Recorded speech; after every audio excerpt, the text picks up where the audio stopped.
안녕하세요. 미술 선생님입니다. 오늘 날씨가 너무 좋아요. 이런 날은 밖으로 나가서 뛰어놀기도 하고 친구들을 만나서 이야기도 하면 좋을 것 같은데 그러지 못해서 매우 안타깝습니다. 이럴 때일수록 실내에서 그림을 보거나 음악을 듣거나 하면 더 좋을 것 같습니다. 더 나아가서 미술 작품을 보면서 자신만의 느낌을 말해보는 것도 좋을 것 같아요. 왜냐하면 앞으로 살다 보면 본 것들에 대해 여러분들의 생각을 물어보는 경우가 매우 많기 때문입니다. 예를 들어서 어제 본 영화는 어땠니? 저 옷은 어때?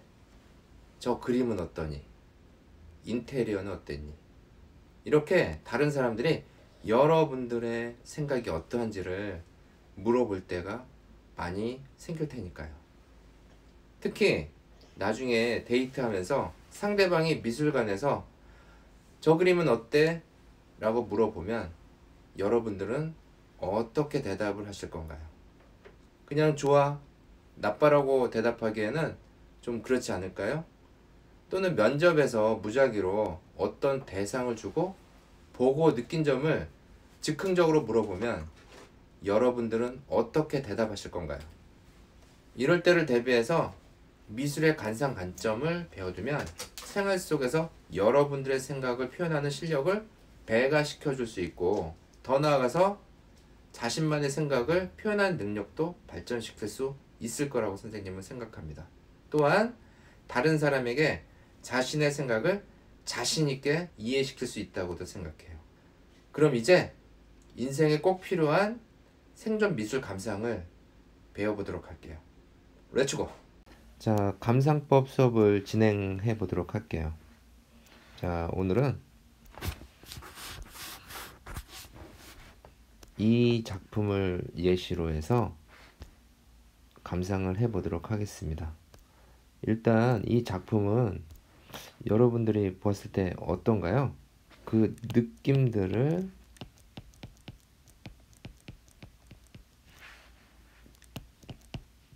중요시 하는 감상 수업이었으면 좋겠습니다. 여러분들이 처음 봤을 때 느낌이 어땠어요? 선생님은 이 사람만 없으면 이게 진짜 사람 같았을 것 같아요. 근데 이 사람이 있어서 이게 크기가 매우 크고 이게 너무 진짜 같아서 좀 기괴한 느낌이 있어요. 좀 기분이 나쁜 것 같아요. 이런 처음에 느낌이 있었습니다. 어떻게 보면 또 어떤 사람은 이게 또 재미있을 수도 있겠죠. 반전이 있으니까요.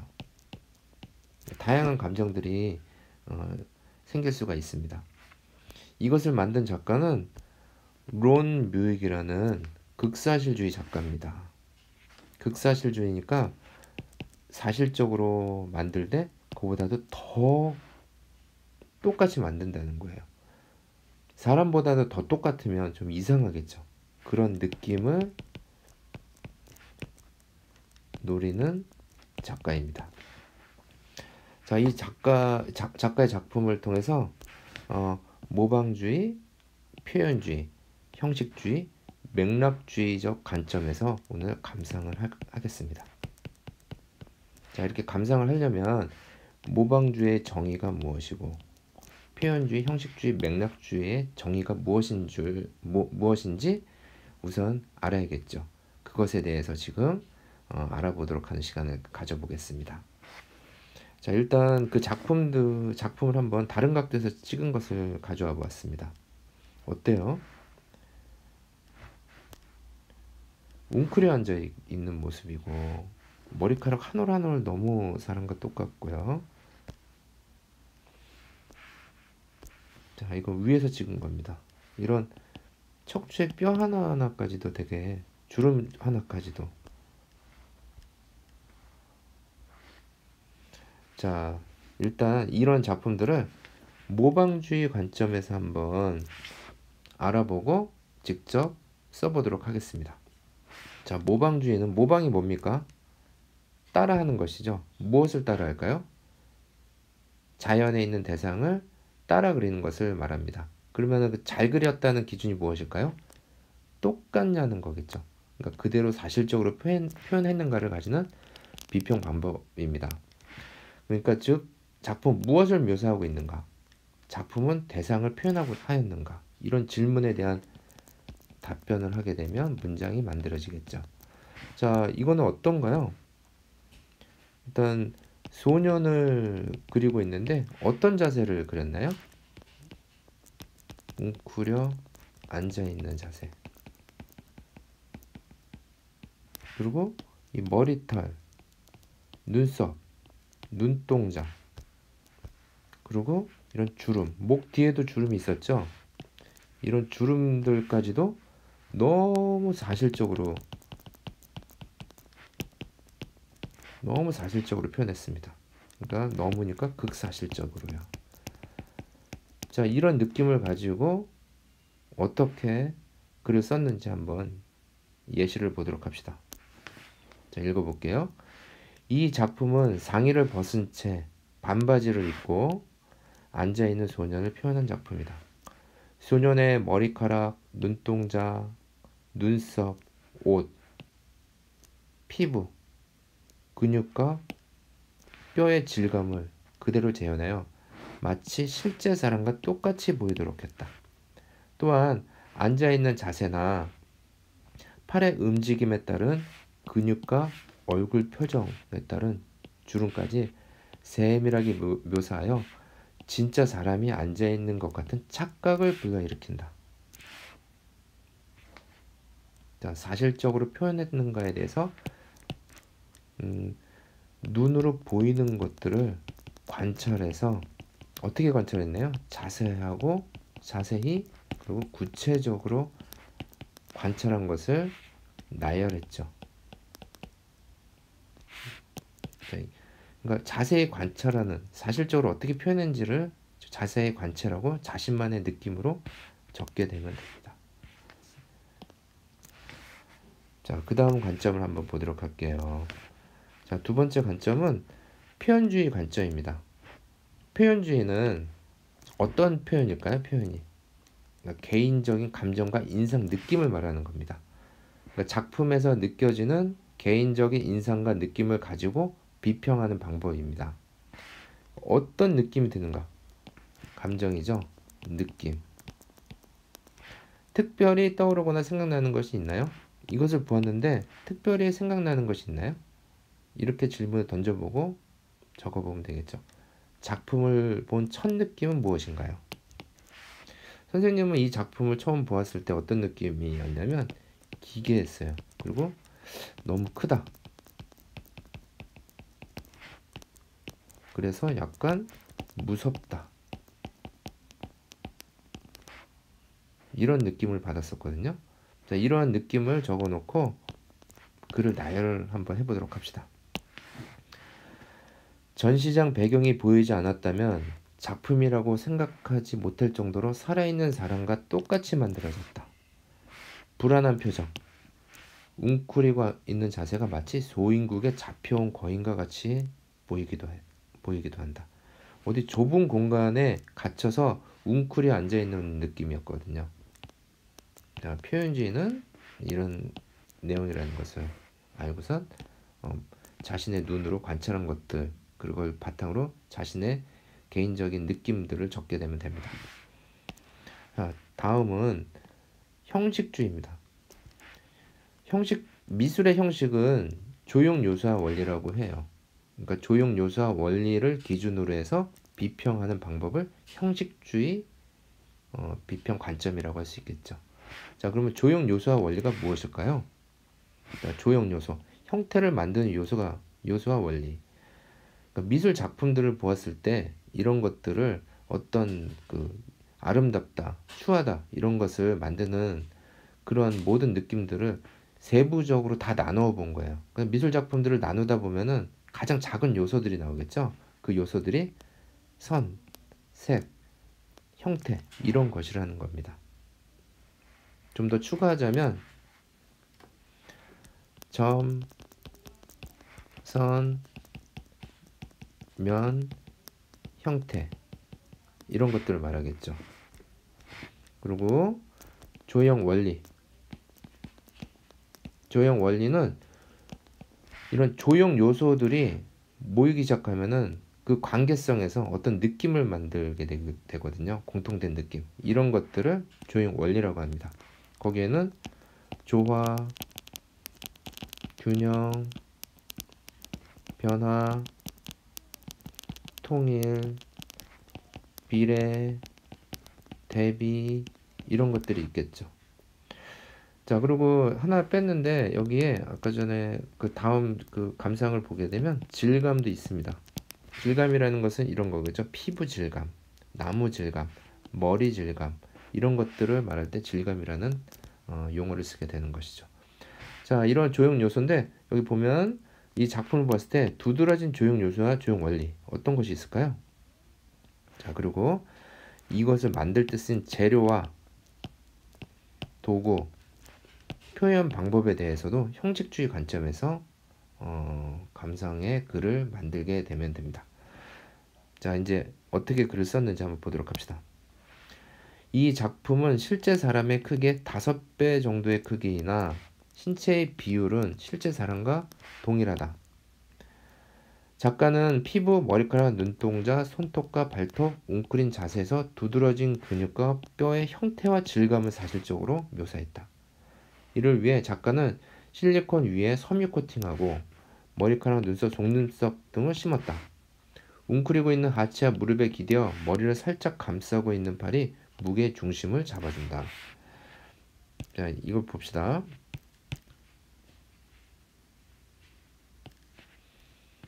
비율, 그리고 여기에 형태와 질감 이런 것들이 조형 요소와 원리를 말하는 거겠죠.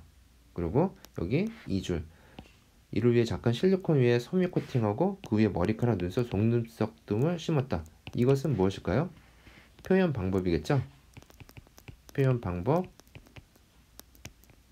그리고 재료 이런 것들을 설명하는 겁니다. 그리고 무게 중심, 이것도 조형 요소와 원리 중에 하나겠죠. 자, 이런 것들을 활용해 가지고 글을 작성하면 됩니다.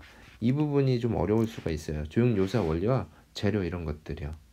여기서 자료 조사 같은 것들이 필요할 때가 있는데 지금 여기 보면 모방주의와 표현주의 같은 경우에는 그 작품을 보고 자기가 눈으로 자세히 관찰한 것들을 그 관점에 맞춰서 쓰면 됩니다. 근데 지금 형식주의 같은 경우는 이런 것들은 그 실제적으로 그 사진을 보고선 관찰했을 때 이게 어떤 재료인지 알 수가 없겠죠.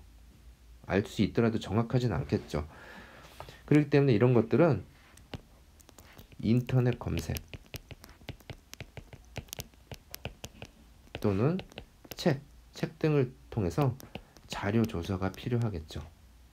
자, 자료 조사는 어떻게 하면 될까요? 자, 이렇게 자, 여기에서 론 뮤익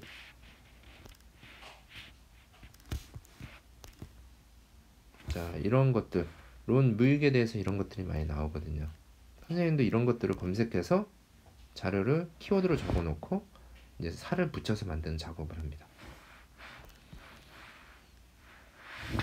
자, 그 다음에 마지막으로 맥락주의에 대해서 알아볼게요. 우리 그 맥락이라는 말은 많이 쓰이죠. 맥락하면 뭐 어떤 배경을 보통 얘기를 하죠. 그러니까 그 작품이 만들어진 의도, 배경, 더 나아가선 이 작품을 통해서 그 다음 세대나 그 다음 작품에 미친 영향들에 대해서 설명을 하면 됩니다. 자, 어떻게 지금 썼는지 봅시다. 자, 론 웨익은 전문적인 미술 교육을 받지 않았으나 장난감을 만드는 아버지의 영향으로 영화와 TV 광고의 모델을 제작하는 일을 하다가 찰스 사치의 눈에 띄어 조각가로 데뷔하였다. 미술 교육을 받지 않은 그러니까 예술가였던 거예요. 하지만 작품이 되게 독특하고 그랬기 때문에 인정을 받았었던 거죠. 그는 대표적인 극사실주의 조각가로 사실적인 인물 묘사를 통해서 인간의 삶과 죽음을 섬세하게 표현했다.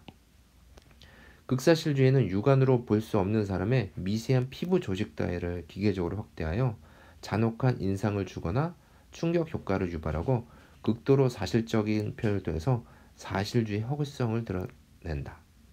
이것을 다시 설명하자면 론 뮤익은 실제로 있는 대상을 더 크게 아니면은 더 극대화시켜서 똑같이 만들어서 사람들이 보았을 때 이게 가짜라고 느끼는 거예요. 하지만 실제보다도 더 진짜 같은 가짜. 관객들이 이걸 보고선 어떤 느낌이 들었을까요? 선생님과 똑같을 거예요. 여러분들과 똑같을 겁니다. 이상할 거예요. 가까이서 보겠죠. 근데 너무 커요. 가짜인 거죠. 그래서 사실주의 허구성을 드러냈고 거기 안에 작품의 주된 주제는 인간의 삶과 죽음을 표현한 거죠. 자, 이런 것을 보았을 때 우리는 어떤 것을 느낄 수 있을까요? 자, 이런 것들을 여러분들이 생각하길 바랍니다. 자, 근데 중요한 것은 이것을 글을 쓸 때 어떻게 쓰면 되겠어요? 이거는 그냥 자신만의 생각으로 쓰기에는 좀 힘들겠죠? 이것도 자료 조사가 필요합니다. 자료 조사가 필요한 거죠. 자료 조사는 이렇게 인터넷으로 또는 책으로 합니다. 자, 지금까지 우리는 그 모방주의, 표현주의, 형식주의, 맥락주의 관점에서 감상의 정의와 그 예제를 이야기해 주었어요. 우리 서로 공부했어요. 자, 이제 팁을 좀 알려줄게요. 여러분들 이런 관점을 알아두면 좋은 게 뭘까요? 네 가지니까 그 외우기가 어렵지가 않을 거예요. 네 가지만 어느 정도 공부해 놓으면은 어떠한 상황에서든 이제 긴박하게 자신의 어떤 생각을 관찰해보고 말해보라고 했을 때 그 머리가 하얗게 되잖아요. 아무것도 생각 안 나고. 그랬을 때 미술 시간을 생각해냅니다. 그리고 모방주의, 그리고 형식주의, 그리고 표현주의, 맥락주의를 생각해내는 거죠. 그리고 여기에서 하나하나씩 얘기를 하기 시작하는 겁니다.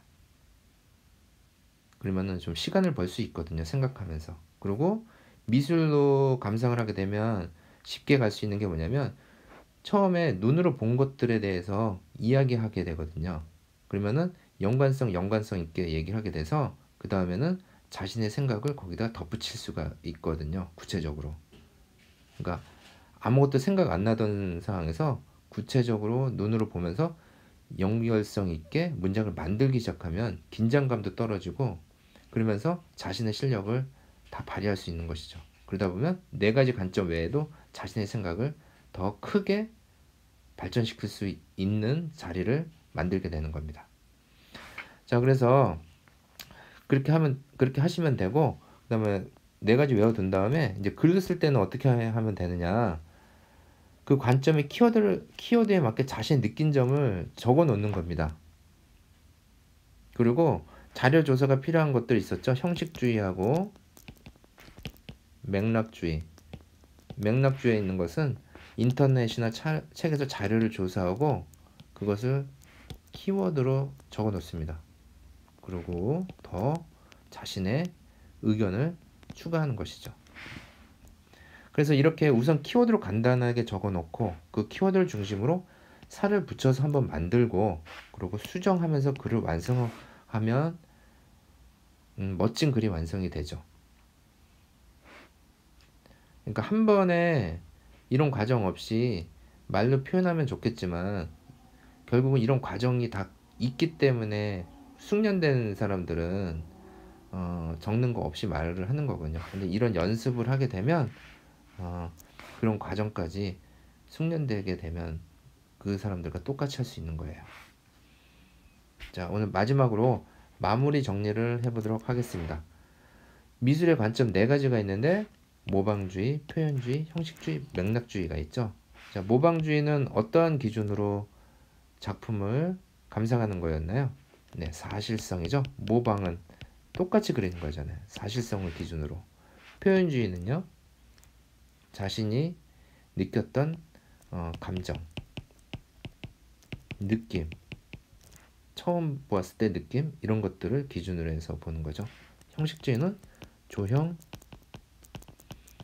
요소와 원리, 그리고 재료, 제작 방법, 기법, 이런 것들을 얘기하는 거죠. 맥락주의는 무엇일까요? 배경이죠. 배경은 어떤 배경일까요? 왜 만들었는지, 작가의 의도, 그리고 사회적, 역사적, 종교적 배경들, 그리고 이것이 다음에 미치는 영향들까지도 얘기하는 거겠죠. 자, 그리고 여기에서 자료조사가 좀 필요한 부분은 형식주의와 맥락주의였죠.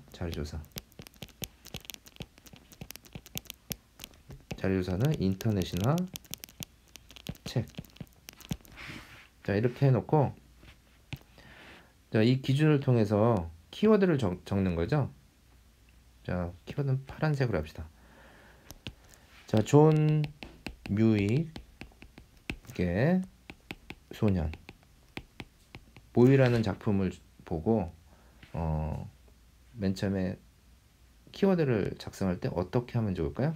모방주의인데 사실성, 눈썹, 눈, 바지, 그러니까 살 질감 등이 그대로 사실적이었다. 이런 것들을 키워드를 적어 놓고요. 표현주의는 기괴하고 어떤 느낌이 들었을까요? 자신의 솔직한 느낌들을 적어서 표현하면 되겠죠. 형식주의 요소에서는 어떤 키워드를 적으면 좋을까요? 질감, 운동감, 어떤 것이 있었을까요? 한번 볼까요?